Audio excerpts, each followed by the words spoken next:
누가복음 15장 11절부터 32절까지 말씀은 교회 좀 다닌 분이라면 많이 들었던 말씀이고, 교회 안 다녔던 분들도 한 번 정도씩은 혹시라도 들어봤을 법한 굉장히 유명한 비유입니다.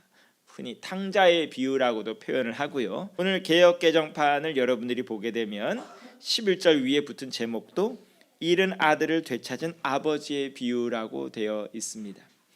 즉 이게 얘기의 중심이 조금 옮겨가는 거죠. 저는 탕자의 비유하면 중심이 어디에 있는 거예요? 둘째 아들한테 있는 건데, 잃은 아들을 되찾은 아버지의 비유하면 중심이 어디가 있는 거예요? 아버지한테 가 있는 것입니다. 학자들에 따라서 지금 얘기의 포인트가 둘째 아들이냐 아버지냐를 놓고 얘기를 하는 경우들이 있습니다. 여러분들이 보기에는 어때요? 이 얘기의 진정한 주인공이 누군 것 같아요? 아버지죠. 아버지. 자, 오늘 이 얘기를 하면서 제가 세부적으로 할 얘기는 없을 것 같고요. 왜냐하면 여러분들이 너무나도 잘 아시는 얘기니까 여기서 몇 가지 중심되는 얘기를 해보고자 합니다. 먼저 여러분들에게 여쭤볼까요?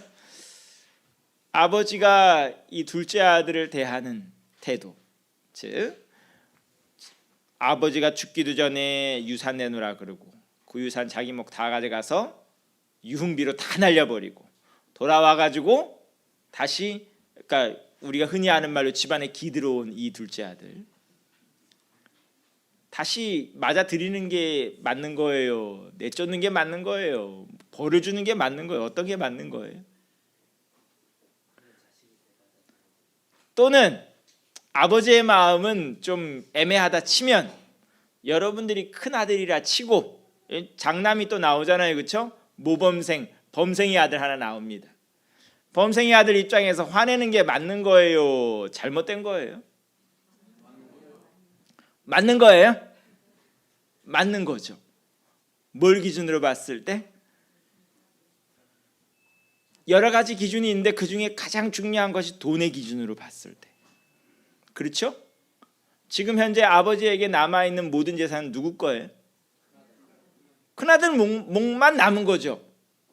그렇죠? 둘째 아들 몫은 이미 다 챙겨갔잖아요. 날려먹었든 뭐 했든 간에 이미 다 챙겨갔잖아요. 남은 건 다 아버지가 살아계시지만 남은 건 다 큰아들 몫이라고요. 그렇죠? 근데 지금 아버지는 그 재산 다 날려먹은 둘째 아들 위해서 뭐 했다고요? 잔치 벌였다고요. 누구 재산 축나고 있는 거예요? 큰아들 재산 축나고 있는 거죠. 큰아들 재산 축나고 있는 거죠. 그리고 앞으로 이 둘째 아들이 들어와서 그냥 종으로 들어온 것도 아니고 어떻게 들어왔어요? 제일 좋은 옷 입히고, 누구 건데? 큰아들 거. 신발 새로 신기고 잔치 버리고 뭐 하자는 거예요? 위상 회복을 시킨 거예요. 그 집안에 정식 아들로 위상 회복을 시킨 거예요. 그럼 어떻게 되는 거예요? 지금 큰아들 재산 또 나눌 판이에요. 원래 지금 다 자기 건데 둘째 아들 들어와서 위상 회복이 된다는 뜻은 거기서 또 나눠야 돼. 화 나요, 안 나요? 나죠. 다 제쳐놓고라도 지금 이 아버지 어떤 아버지인 것 같아요? 굉장히 검소하고 아끼는 아버지. 그래서 첫째 아들 아무리 범생의 아들이 있었어도 모두 안 했대요. 이 범생의 아들을 위해서는 염소 새끼 한 마리도 안 내줬단 말이에요. 그야말로 잔치하고 뭐고 그런 거 안 하시는 분이란 말이에요. 그런데 둘째 아들 지금 그 어떻게 보면 아버지 마음도 헤아리지도 못하고 부도덕하고 재산 다 날려먹은 그 아들, 문제 많은 아들, 뭐 비행 청소년인지 아닌지는 몰라도 그런 아들 돌아왔는데 그 아들 위해서 송아지 잡고 잔치를 벌인단 말이에요. 이거 여러 가지로 좀 안 맞단 말이죠. 나는 잘했는데, 지금까지 아버지는 나한테 이렇게 따뜻하게 잘해주신 적 없는데 왜 이 둘째 아들을 위해서 이런 일을 벌이느냐 말이죠. 첫째 아들 입장에서 화내는 게 맞는 거예요? 틀리는 거예요? 맞는 거죠. 그럼 대체 하나님, 우리가 하나님을 표현할 때 공평하신 하나님, 정의 하나님이라고 표현하잖아요. 그렇죠? 이 아버지가 지금 중심에 온 이유가 뭐냐 하면 아버지의 마음이 곧 하나님의 마음이란 뜻이거든요. 경제 논리로도 맞지 않고 우리가 생각하는 정의와 공평 논리에도 맞지 않는 이 하나님, 대체 뭐 하자는 하나님일까요?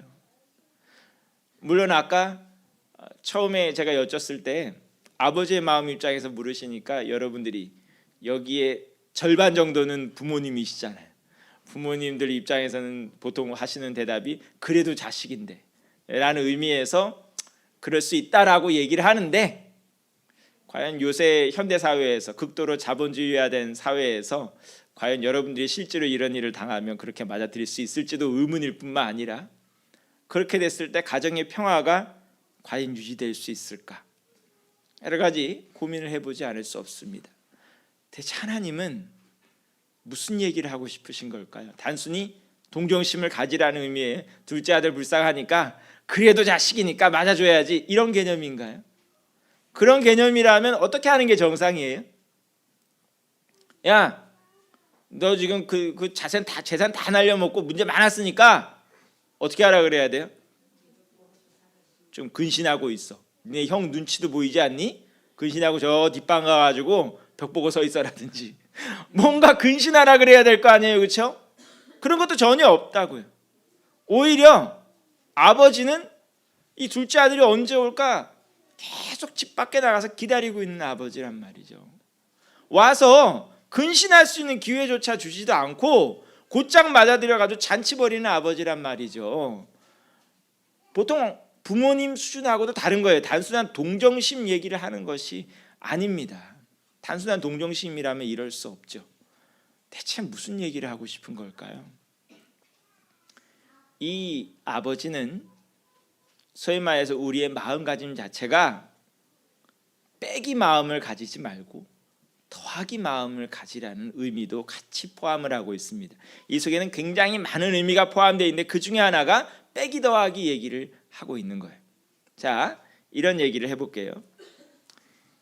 이 자본주의 개념 중에 하나가 뭐냐 하면 한정된 파이, 먹을 수 있는 양은 딱 한정되어 있어요. 그거 가지고 사람들이 뭐 하는 거예요? 나누기를 하는 거예요. 그러니까 파이가 딱 한정되어 있는데 먹을 수 있는 빵이 딱 한정되어 있는데 그 속에 나눠 먹을 사람이 많아지면 많아질수록 어떻게 되는 거예요? 각자에게 돌아가는 양은 적어지는 거예요. 그럼 어떻게 해야 돼요? 내가 양껏 먹기 위해서는 어떻게 해야 돼요? 다른 사람이 덜 먹게 해야죠. 다른 사람이 덜 먹게 하고 나는 최대한 많이 가져야 나는 양껏 먹는 거죠. 그래서 자본주의 사회 내에서는 약육강식의 논리가 항상 떠나질 않습니다. 거기는 항상 빈부격차가 있기 마련입니다. 그런데 그건 이제 한정된 파이 얘기고요. 그러니까 사람들을 볼 때도 항상 뭐 하는 거예요? 빼기 개념에서 보는 거죠. 저 사람이 있음으로 해서 내가 먹을 양이 어떻게 되는 거예요? 줄어든다는 개념에서 볼 수밖에 없는 거죠. 하지만 예수님께서, 하나님께서 가르치신 논리는 뭐냐 하면 믿는 사람들이 더 늘어나고 형제자매들이 더 늘어나면 파이도 커진다는 개념이에요. 어디서 볼 수 있어요? 그게 바로 오병이어의 기적이에요. 원래 소년이 가지고 온 음식은 얼마밖에 안 돼요? 보리떡 5덩어리, 물고기 2마리.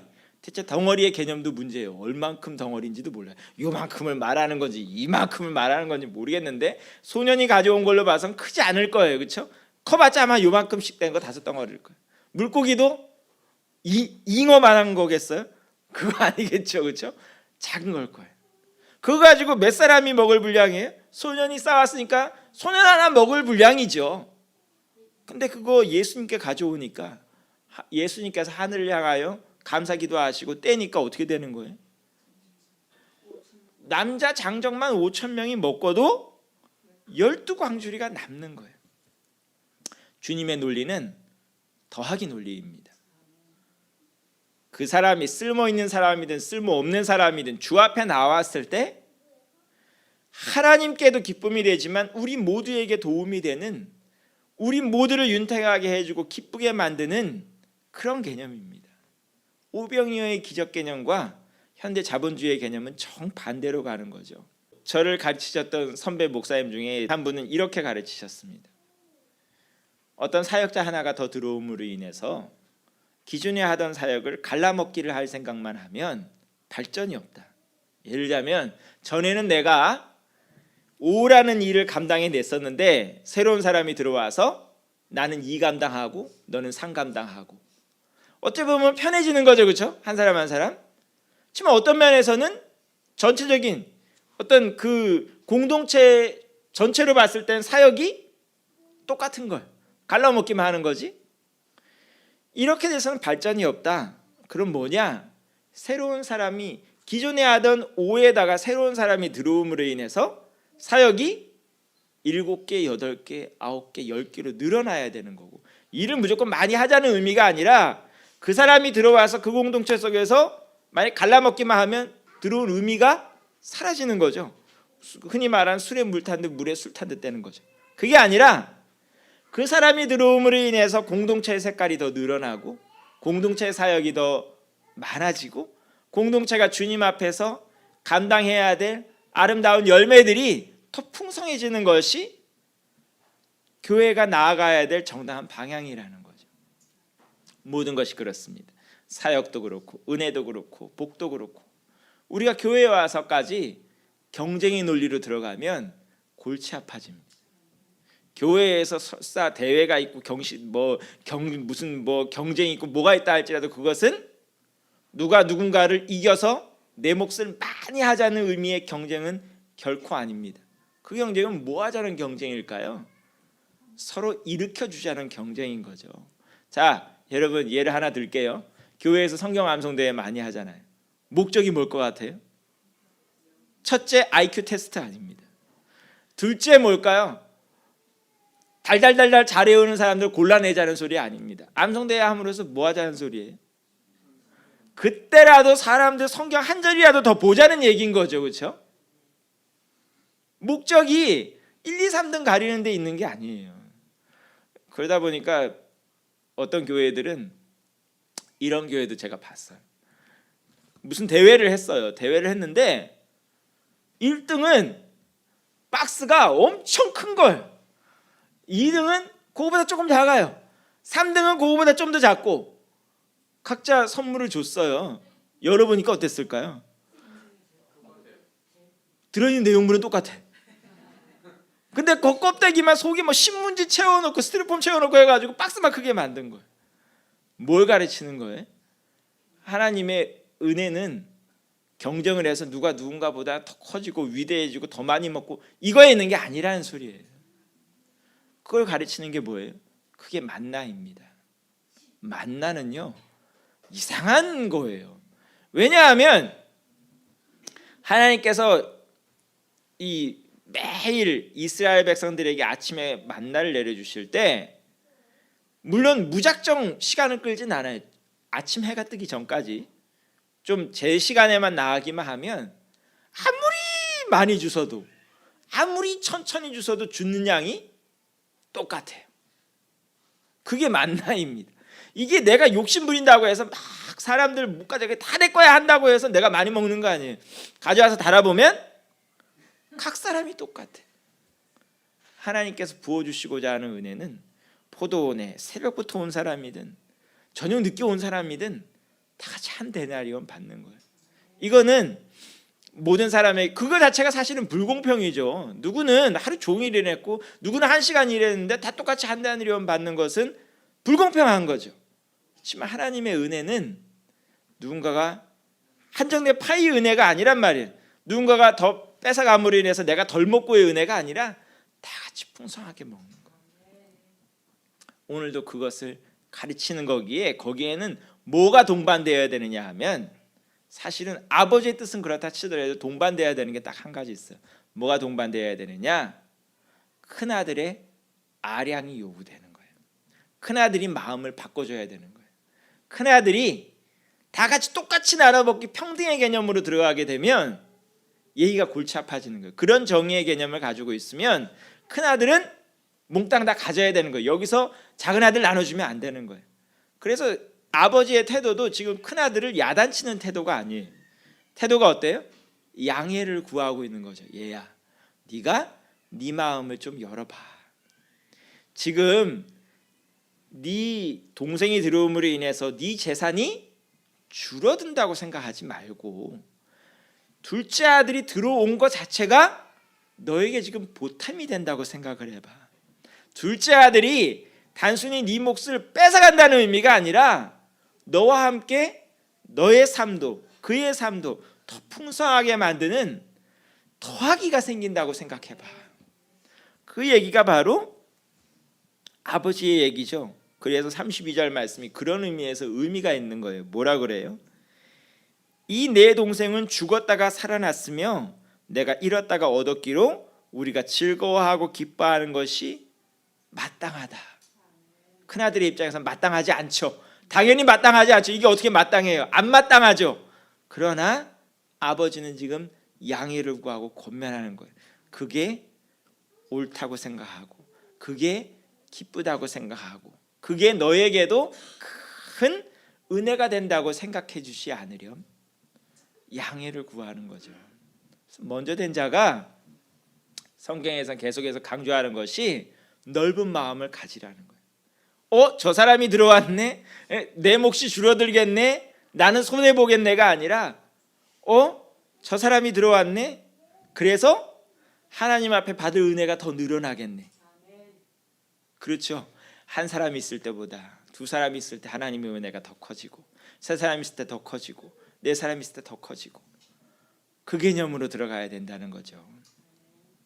오늘 하나님은 우리에게 붙여주실 때 범생이를 붙여주지 않습니다.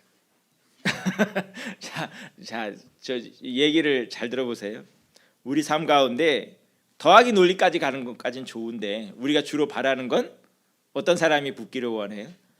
도움이 되는 사람이 붙기를 원하죠. 뭔가 나보다 낫고 내가 본받을 만하고 내가 비밀 언덕이 되기를 원하는 그런 사람이 붙기를 원하는데 하나님 붙여주시는데 꼭 어떤 사람 붙여줘요? 겉으로 보기에는 마이너스 되는 사람을 붙여줘요. 내가 얘하고 우리가 흔히 하는 말로 무슨 영화를 보겠다고 얘가 나한테 붙음으로 인해서 아무런 도움이 될 것 같지 않은 사람을 주로 붙여줘요. 그런데요, 그런 사람이 붙었을 때 하나님은 그 사람을 붙여줌으로써 여러 가지 목적이 있는데 그 중에 하나가 뭐냐 하면 하나님의 아버지의 마음을 이해하게 만드실 뿐만 아니라 우리 삶에 보람이 있게 만들어주세요. 아니, 가치가 없는 것을 가치가 불어나게 만드는 것이 잘하는 것이지 원래 잘하는 사람 그냥 그대로 잘하게 두는 게 무슨 의미가 있고 우리에게 무슨 보람이 있겠어요. 그렇죠? 농사 짓는 사람들 그야말로 눈에 보이지도 않을 만큼 작은 씨 심어서 풍성한 열매 거둘 때 보람이 있는 거지 원래 있던 거, 일이 그대로 유지되는 거 그건 농사가 아니잖아요. 그렇죠? 우리 삶을 농사로 많이 비유하시는데 씨 하나가 심겨져서 30배, 60배, 100배의 결실이 맺혀야 보람이 있는 것이지 일 심어서 1나고 아니 거꾸로 까먹어 들어가고 일 심었는데 0.9, 0.8, 0.7로 떨어지고 그건 보람 있는 인생이 아니라는 거죠. 하나님께서 여러분들에게 보람을 주시고 상급을 쌓을 수 있는 기회를 주시는 것입니다. 교회는 원래 이런 표현을 쓰긴 좀 그렇지만 온갖 잡동사니 같은 사람들이 다 들어온 데가 교회예요. 예수님께서도 이 땅에 계실 때 주로 맞아들인 사람들이 소위 말해서 그 사회에서 잘 나가던 사람들을 맞아들이는 데가 아니에요. 뭐 하셨을까요? 세리와 죄인들, 창녀들, 소위 말해서 그 당시에 존경받지 못하고 손가락질 받고 그야말로 쓰레기 취급받던 사람들, 개돼지 취급받던 사람들 모아다가 다 뭐 만드시는 거예요? 하나님의 자녀 만드시는 거예요. 우리의 교회는 플러스의 개념이 있는 교회가 되어야 됩니다. 마이너스에 있는 교회가 되거나 개념이 있거나 아니면 저 사람이 나한테 도움이 되느냐 안 되느냐 따지기 시작하면서 파 만들고 당 만드는 교회 결코 하나님의 교회가 아닙니다. 하나님의 교회는 오히려 마이너스 인생을 데려다가 플러스 인생으로 만들고 사람들이 많아지면 많아질수록 은혜가 넘쳐나는 보통 조직은 어때요? 사람이 많아지면 많아질수록 다툼이 많아지고 싸우고 분열하고 난리가 나죠. 그렇죠? 교회는 어때야 돼요? 사람이 많아지면 많아질수록 은혜가 넘쳐나고 사랑이 넘쳐나고 평강이 넘쳐나는 것, 그것이 하나님께서 원하시는 교회의 모습인 줄 믿습니다. 우리 한번 인사해 볼까요? 옆에 분들과 한번 인사해 볼까요? 하나님의 평강이, 하나님의 은혜가 당신 때문에 훨씬 더 늘어나기를 축복합니다. 기도하겠습니다.